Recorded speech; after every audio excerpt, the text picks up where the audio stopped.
But Joe, can Westerners grasp this kind of mystical, trans-theological experience? It does transcend theology. It leaves theology behind. I mean, if you're locked to the image of God in a culture where science determines your perceptions of reality, how can you experience this ultimate ground that the shamans talk about? The best example I know in our literature is that beautiful book by John Neihardt called Black Elk Speaks. Black Elk was? Black Elk was a young Sioux, or Dakota as it's also called, boy around 9 years old, before the American cavalry had encountered the Sioux. They were the great people of the plains. And this boy became sick.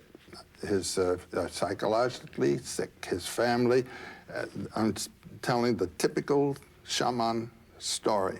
The child begins to tremble and is immobilized, and the family is terribly concerned about it. And they send for a shaman who had had the experience in his own youth to come as a psychoanalyst, you might say, and pull the youngster out of him. But instead of relieving him of the deities, he is adapting him to the deities and the deities to himself, you might say. It's a different problem from that of psychoanalysis, where you remember, I think it was Nietzsche who said, "Be careful lest in casting out your devil, you cast out the best thing that's in you." Here, the deities who have been encountered, the powers, let's call them, are retained. The connection is retained. It's not broken. And these men then become the spiritual advisors and gift givers of their people. Well, what happened with this young boy, he was about 9 years old, was he had a vision, and the vision is described, and it's a vision prophetic of the terrible future that his tribe was to have. But it also spoke of the possible positive aspects of it. It was a vision of what he called the hoop of his nation, realizing that it was one of many hoops, which is something that we haven't all learned well enough yet.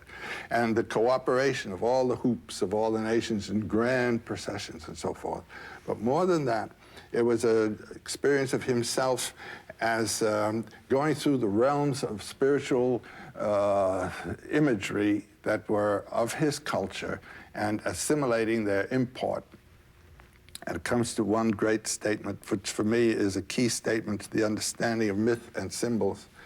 He says, "I saw myself on the central mountain of the world, the highest place. And I had a vision because I was seeing in a sacred manner of the world. And the sacred central mountain was Harney Peak in South Dakota." And then he says, "But the central mountain is everywhere." That is a real mythological realization. Why?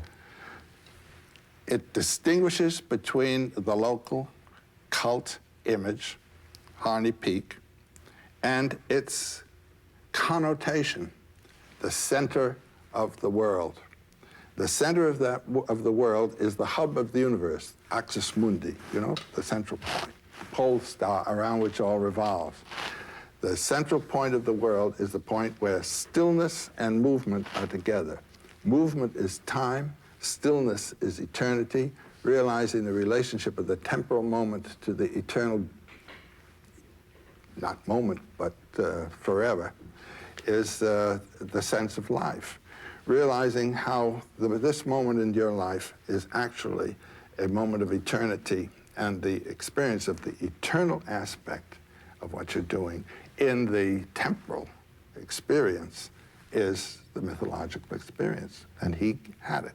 So is the central mountain of the world Jerusalem, Rome, Benares, Lhasa, Mexico City, you know? Mexico City, Jerusalem is symbolic of a spiritual principle as the center of the world.